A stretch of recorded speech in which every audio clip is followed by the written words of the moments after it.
সেই সংকট সেই সমস্যার সমাধান না করি শুধু নির্বাচন চাবে। আচ্ছা, আপনি কি সমস্যার সমাধান করবেন? আপনাকে মনে রাখতে হবে, এই আন্দোলনের প্রথম শহীদ ছাত্র শিবিরের রংপুরের আবু সাইদ, দ্বিতীয় শহীদ চট্টগ্রামের ওয়াসিম, জাতীয়তাবাদী ছাত্র দলের নেতা। হ্যাঁ, 136 জন জাতীয়তাবাদী ছাত্র দলের কর্মী এই আন্দোলনে শহীদ হয়েছে। আগের হিসাব বাদ দিলাম। তাহলে কি এই আন্দোলনের হকদার আমি নাই? অবশ্যই। এবং এই আন্দোলন তাহলে কেন বারবার এটাকে ছাত্রদের সাথে আমাদেরকে আলাদা করা হচ্ছে? আরেকটা জিনিস, বিএনপিকে খুব মারাত্মকভাবে মিসলিড করা হচ্ছে ইদানিং বিভিন্ন মিডিয়ায়, যে বিএনপি মনে হয় যে বিয়ে পাগলা বুড়োর মতো নির্বাচনের জন্য পাগল হয়ে গেছে। বিষয়টা তা না। বিএনপি একটা রাজনৈতিক দল, বিএনপি তো নির্বাচনই চাবে, বিএনপি তো জনগণের কাছেই যাবে। কিন্তু যে সংকট, যে সমস্যা রাজনীতিতে মানে তৈরি হয়েছে, সেই সংকট সেই সমস্যার সমাধান না করি শুধু নির্বাচন চাবে। আচ্ছা, আপনি কি সমস্যার সমাধান করবেন? এই যে সংবিধানের কথা বললো, আচ্ছা, এই যে ভালো কথা বলছেন, সংবিধানে অনেক, তার সাথে আমি একমত, সংবিধানে অনেক স্বেচ্ছাচারিতা, স্বৈরতন্ত্র, কেয়ারটেকার সরকার বিল, পঞ্চম সংশোধনী, যেটা হ্যাঁ এটা অন্যায় অমানবিক। পঞ্চম সংশোধনী তো একটা স্বৈরাচারের ফ্যাসিস্টের মানে তৈরি করা দলিল, এবং যা সেই পঞ্চম সংশোধনীতে যা আছে সেটাই তো একটা স্বৈরতন্ত্র। না, এর সাথে তো আমরা দ্বিমত করছি না। আপনি যেটা বলছেন সেটা তো সংশোধন করতে হবে। সংশোধনী কে করবে? কোন প্রক্রিয়া যাবে? এই সংশোধনীটা কে করবে? আপনি করবেন? আমি আন্দোলন করছি, আমি করব না সে করবে? এটা একমাত্র উচ্চ আদালত এবং বাংলাদেশের পার্লামেন্ট, তাদের একটি। আমার কথা শুনে, পার্লামেন্ট যদি না হয়, আপনি আজকে সংস্কারের কথা বলছেন, আমি আরো 3 বছর আগে সংস্কারের কথা বলে আসছি। কি কি সংস্কারের কথা বলছি? সে যে প্রশ্নগুলো বললো, জনসমক্ষে জাতির সামনে কমিটমেন্ট করে বলেছি যে পরপর 2 বারের বেশি প্রধানমন্ত্রী কেউ হতে পারবে না। বিএনপির মতো রাজনৈতিক দলের জায়গায় থেকে নিজের হাত পা নিজে বেঁধে দেয়। এর আগে তো বিএনপি বলে, আমি বলি নির্বাচিত ইয়াতে ঘোষণাও আছে, আমি বলি আছে 31 দফা। হ্যাঁ, সেটাই বলছি। আমি বলেছি প্রেসিডেন্ট এবং প্রধানমন্ত্রীর মধ্যে এক ব্যক্তির ক্ষমতা, এটা চলবে না, এটার মধ্যে ভারসাম্য আনতে হবে। আমি বলেছি, আগে বলিনি, এবার বলেছি তো। আমি বলেছি উচ্চ কক্ষ থাকবে, নিম্ন কক্ষ থাকবে। আমি বলেছি একটা ন্যাশনাল রিকনসিলিয়েশন, সাম্য, ভেদাভেদ, হিংসা এগুলো বাদ দিয়ে, কি ভেদাভেদ, হিংসা, বিদ্বেষ বাদে একটা জাতীয় সমন্বয় এবং রিকনসিলিয়েশন কমিটি গঠন করা হবে জাতীয় ঐক্যের ভিত্তিতে। আরো অসংখ্য সংস্কারের কথা আমি বলেছি। এই কেয়ারটেকার সরকার প্রভিশনকে আমরা পুনঃস্থাপিত করব, সেটা আমরা বলছি, সেটা আমরা কোর্টেও ফাইট করছি। তো সংস্কার তো মোটা দাগে এরপরে আছে যেগুলো আছে, আপনি আমাকে বলেন। আপনার আগে তো আমি সংস্কারের কথা বলছি, এবং এই সংস্কারগুলো যখন নতুন পার্লামেন্ট হবে, আমরা যদি সেখানে যেতে পারি, আমরা তো করব। আচ্ছা, এই আপনি কেমনে করবেন এটা? একটু একদম 30 সেকেন্ডে শুনে আমি একটু বিরতি নেব। বলতেছে যে পার্লামেন্ট ছাড়া আসলে সম্ভব না সংশোধন।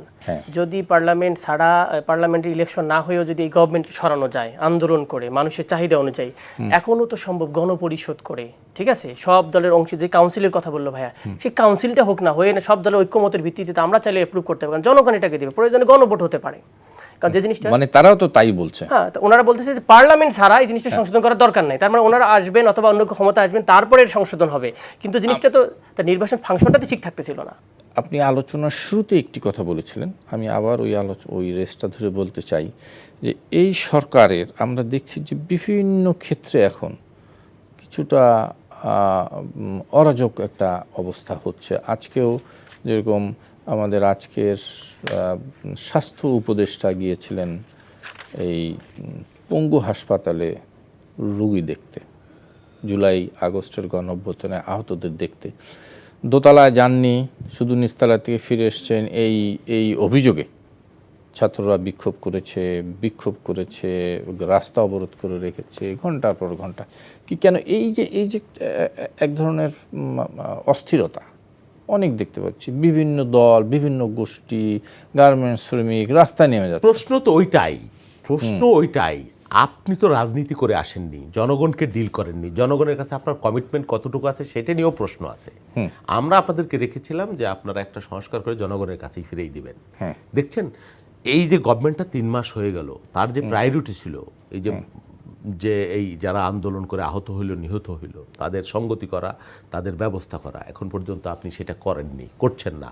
এখনো হাসপাতালগুলোতে তাহলে এই পরিবেশ, আপনি যদি জনবান্ধব মানুষ হইতেন তাহলে নিশ্চয়ই আপনাকে এই প্রশ্নের মুখোমুখি হইতো না। কিন্তু ফার্স্ট প্রায়োরিটি থাকতো ওইটা।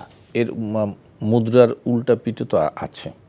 বলা হচ্ছে যে আপনারা যারা রাজনীতি করছেন, রাজনৈতিক দলগুলো রয়েছেন, তারা যদি কিছু ছাত্রের আহত নিহতদের দায়িত্ব নিতেন। ধরেন এই বিএনপি 100 ছাত্রের দায়িত্ব নিচ্ছে, আপনি কি জামাত বলছেন? আপনার কাছে 200 খবর ছাত্র। নাই? শোনেন, হ্যাঁ, প্রত্যেকটা নিহত পরিবারের পাশে আমাদের দল এবং ব্যক্তি, দলের বিভিন্ন নেতারা, আমি নিজে জানি অন্তত 60-70-80 জনের খবর, যাদের বাসায় গিয়ে হয়েছে, তাদের সহযোগিতা করা হয়েছে, হাসপাতালে গিয়ে হয়েছে, অসংখ্য ঘটনা আছে। বিএনপি এবং একদিন করছে না, সেটি যে করে নাই তা বলবো না, কিন্তু আমি বলছি একেবারে ঘোষণা দিয়ে দায়িত্ব নিয়ে আপনি ভাগ করে যদি নিতেন যে ঠিক আছে ধরে নেই পঙ্গু হাসপাতালে যা আছে এই সমস্ত আহতদের চিকিৎসা ভার বিএনপি। ভাই, এই কাজ বিএনপি নতুন করছে। আরেকটু আমি বলি, বিএনপি আগে থেকে করছেন, কিন্তু সেরকম ভাবে কি করছেন? যেটা প্রয়োজন ছিল সেটা পারে না, কারণ বিএনপির বাস্তবতাটা আপনাকে বুঝতে হবে।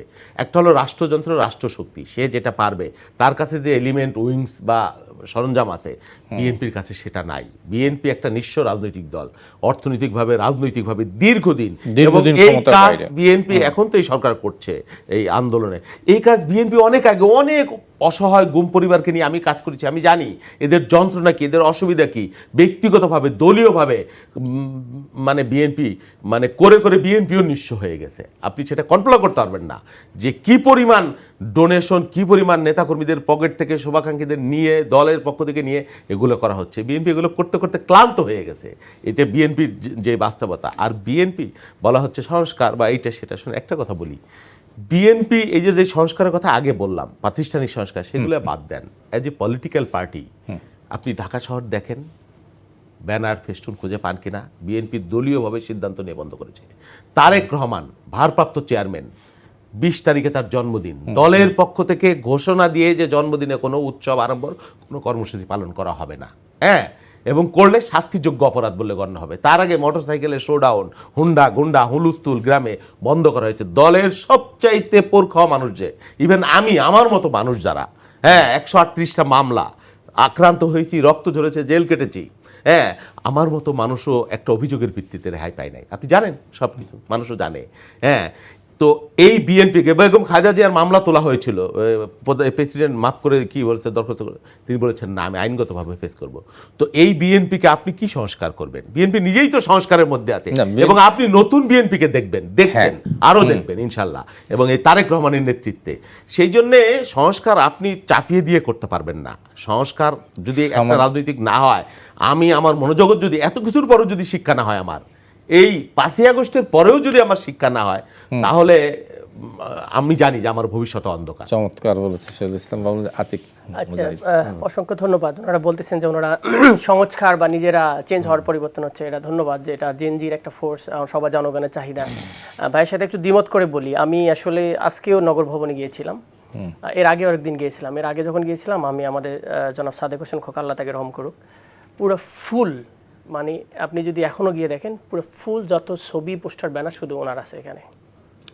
তো আমার কাছে মনে হয়েছে যে কমপ্লিটলি একজন না আছে, হতে পারে। তাহলে আমি আমার পার্টি অফিসে ওখানে আমি বলি, একটু ইন্টারাপ্ট করি, যেহেতু সে বলেছে, আজকে আমি পার্টি অফিস থেকে আসলে একটা ব্যানার ঢাকা শহরের অনেক জায়গায় না, হ্যাঁ, নগর ভবনে থাকতে পারে, এখনো পরিপূর্ণ পরিষ্কার হয়ে গেছে, নট দ্যাট সবার রাত মানে রাতারাতি সম্ভব না, হ্যাঁ, কিন্তু আমি দায়িত্ব নিয়ে বলছি, অন্তত 70% পোস্টার ব্যানার উঠে গেছে।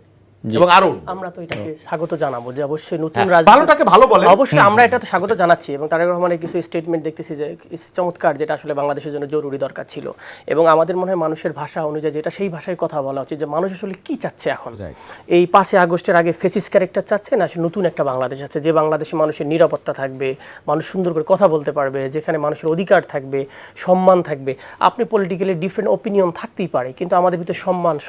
এখন আর মাঝে মাঝে পত্রিকায় দেখতেন যে বিএনপির বাসায় আওয়ামী লীগ খাইতে গেছে কেন, এই জন্য পদ থেকে শোকজ হয়েছে, এইরকমও দেখেছিলাম, তাই না? জামাত নেতার বাসায় কেন বিএনপি নেতা, এইরকমও অনেক কথা আমরা শুনেছি। এই বাদ দিয়ে আমরা একসাথে, একই পরিবার যেরকম থাকে, বাংলাদেশকে আসলে কতদিন এইরকম দেখ, বাইরে যখন পড়াশোনা করি আমরা দেখেছি, তো তারা একসাথে আলোচনা করতেছে, আমরা একসাথে ফাইট করতেছি, রাইট? তো আমরা তো বাইরে পড়াশোনা করতেছি, আমাদের পলিসি ডায়লগ হওয়া উচিত। আমার রাজনীতির চেঞ্জটা এখন আমার কাছে মনে হচ্ছে পলিসি লেভেল থেকে হওয়া উচিত। ইভেন এখন দেখেন, আমার তো মনে হয় এটা অন্য দলগুলোর মধ্যে নিজস্ব ডেমোক্রেসি আনা উচিত। দলের মধ্যে তো ডেমোক্রেসি আছে কিনা আমার হিউজ ডাউট। আপনারা জানেন যে ডেমোক্রেসি আসলে এইভাবে নাই। তো সেখানেও ডিবেট হওয়া উচিত যে কে যোগ্য লিডার হওয়ার, তাকে কি ক্যাপাবল, কে দেশকে নতুন কিছু দিতে পারে। যে ট্রাম্প তার ইন্টারনাল দলের মধ্যে যদি ডিবেট করে যদি নেতা হতে পারে, যে বাইডেন কামালা হ্যারিস যদি হতে পারে, তা হোয়াই নট আমাদের দেশে যদি প্রকৃত ডেমোক্রেসি বলতেছেন, প্রকৃত ডেমোক্রেসি ডাজন্ট মিন শুধুমাত্র election, it means reflect to the every steps. একেবারে লোকাল গভর্নমেন্ট থেকে আপনার পার্টির অফিস থেকে আপনার প্রতিটি ইউনিটে নির্বাচন হবে যথাযথ। তাহলে পিওর নেতাটা, তাহলে বাবুল ভাই যে স্বচ্ছ লোকগুলা, তাহলে আর কখনো চাঁদাবাজ লোকজন আছে, টাকা দিয়ে তার কর্মী চালানোর লোক আছে অনেক, হ্যাডাম দিয়ে সে যেন পোস্ট পজিশন না পায়। আমার মনে আছে আমি শাহবাগে তখন প্রথম একজন লোক লিখতাম, সে যুবলীগের কি সদস্য, আবার এই 1 মাস 2 মাস পর দেখি আবার সে জয়েন্ট সেক্রেটারি, 2-3-4 মাস 5 মাস পর দেখি সে হলো ওখানকার কাউন্সিলর। তার মানে কীভাবে একটা লোক যার কোনো ধরনের কিছু নাই, আরও একজনের নাম আমি বলতে পারি, আমাদের হলেরই ভাই হয়তো চিনতে পারেন, তাকে আমি প্রথম এসে হলে উঠে শুনেছি যে হলো সে চুরির ধরা পড়ছে, ছাত্রলীগ নেতা। সেই ব্যক্তিটা কিছুদিন পরে দেখি আমাদের শাহবাগ থানার হলো কাউন্সিলর। এই রাজনীতি তো এটা আমার দেখতে রাইট।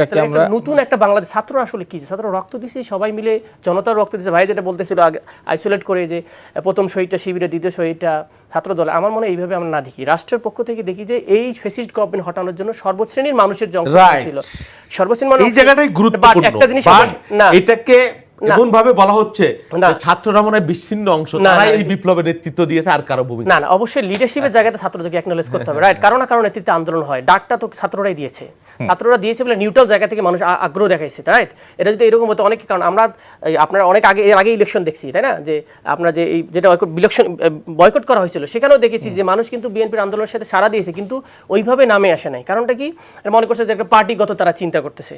যখন দেখছে না, এটা ছেলেরা আসছে, তার বাপ মা নেমে আসছে, তার সব আত্মীয় স্বজন নেমে আসছে, মানে সবাই, কারণ আমরা তো পার্টিগতভাবে ভিন্ন হতে পারি, সবাই তো বাংলাদেশের মানুষ, আর ফেসিস্ট তো কেউ চায় না। আরেকটি জিনিস, আমরা একদম আলোচনার শেষ দিকে আছি, আমরা আরেকটু জিনিস শুনতে চাই, সেটা হচ্ছে কি ছাত্রদের মধ্যেও কি একটু কেমন আত্মম্ভরিতা নাকি, আত্মম্ভরিতা আছে। আরেকটি জিনিস আছে, যেরকম তাদের সহিষ্ণুতা, সেইটাও কি কমে গেছে? আমরা গতকালকে দেখলাম জগন্নাথ মানে বিশ্ববিদ্যালয়ে, সেখানে নাহিদ গিয়েছে, নাহিদের বিরুদ্ধে স্লোগান হয়েছে। আজকে একজন উপদেষ্টা সিনিয়র মানে সিটিজেন রাষ্ট্রের, তিনি গেছেন, তার বিরুদ্ধেও যেভাবে বিক্ষোভ। কেন এই ধরনের দৃশ্য তো আমরা দেখতে চাই না? Very interesting. আমি আসলে যখন আপনি ভাইয়া যেটা বলতেছেন, যার যেটা কাজ সেটা করা উচিত, তাই না?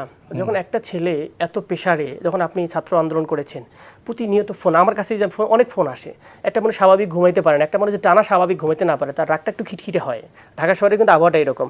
এই ছাত্ররা যখন বিভিন্ন জনের কাছে যায়, বলে যে চিকিৎসা হচ্ছে না, তারা তো যায়, সারা দেশে সফর করতেছে, এই আর্তনাদ দেখে তারা আসলে সহ্য করতে পারে না। আর ইয়াং বয়সের নেচার, আমাকে এক বড় স্কলার বলতো যে ইয়াংদের নেচার হচ্ছে একটু গরম থাকবে আর কি।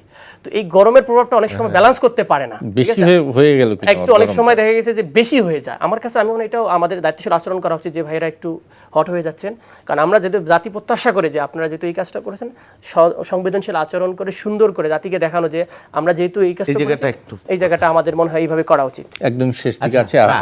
ঠিক আছে, আপনি যে প্রশ্নটা তুলেছেন, চমৎকার প্রসঙ্গটা। বয়স একটা গুরুত্বপূর্ণ, আর তাদের মধ্যে একটা টেন্ডেন্সি, সর্বক্ষেত্রে না, দেখছি যে তারা যেভাবে চিন্তা করছে সবাইকে সেভাবেই চিন্তা করতে হবে, সেটাই চিন্তা করতে হবে। বিএনপিকে তাদের মত মতো করতে হবে সব বিষয়ে। বিষয়টা এরকম চিন্তা, এটা বয়সের বাস্তবতা বা বিভিন্ন কারণে হচ্ছে, সেই জন্য তাদের সাথে বিএনপির একটু মতদ্বৈততা কোনো বিষয়ে হতে পারে, এটাকে আমি নেগেটিভলি দেখছি না। আরেকটা হলো, আপনি মানে এই সুযোগে বয়সের বাস্তবতার কারণে, যে কারণে বা আপনার বিপ্লবী ভূমিকার কারণে আপনি নিজেই ভোগ বিলাসে মত্ত হয়ে যাচ্ছেন কিনা, আপনার আকাঙ্ক্ষা এরকম হয়ে যাচ্ছে কিনা যে ক্ষমতা তো পেয়েছি, এটা চালাই না কেন, আমরাই তো বিপ্লব করেছি। এই যে বাস্তবতা, এই বাস্তবতা যাতে আমরা না হই, এই বাস্তবতা কারো জন্যই মঙ্গলজনক না। এক হাসিনাকে আমরা হটাইছি, আবার আমি নিজেই যদি সেই ভূমিকায় বলি যে সব মানুষ আমার সাথে আছে, আমরা বিপ্লব করেছি, কিসের ভোট, কিসের, একেবারে 10 সেকেন্ডে বলে আমি শেষ করে দিই। সেটা হলো ভাই যেটা বললো যে আসলে তারা লাক্সারিয়েট লাইফ লিড করে কিনা। আমি জানি, আমি কমিটমেন্ট চাই, এখন একটা কমিটমেন্টের দেশ মানে শেষ করতে চাই, আমি উত্তর দিয়ে শেষ করতে হবে। আক্তার, আমি জানি আক্তার কিন্তু সবাই চেনেন, আক্তার আসলে সাবলেটে থাকে।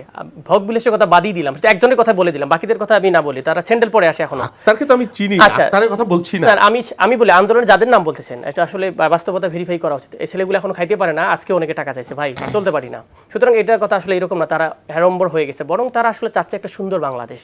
এই সুন্দর বাংলাদেশ বিনির্মাণে সব অংশীজনকে নিয়ে কাজ করতে চায়, তাদের একদম হৃদয়ের কথা যদি বলি, আমার মনে হয় এটাই মানে শেষ। সবাই আমরা সুন্দর বাংলাদেশ চাই, সহমর্মিতার বাংলাদেশ চাই এবং ঐক্যের বাংলাদেশ চাই, অহিংস বাংলাদেশ চাই, আমরা আর ফ্যাসিজম চাই না। আমার মনে হয় এটাই শেষ বাংলাদেশের শেষ সাথে কথা। এক, সবাই, জি, বাংলাদেশের বাংলাদেশের সাথে সাথে আমরা আমরা সবার আগে সকলেই বাংলাদেশ। একটা সবার কি আগে সুন্দর দেশ করি।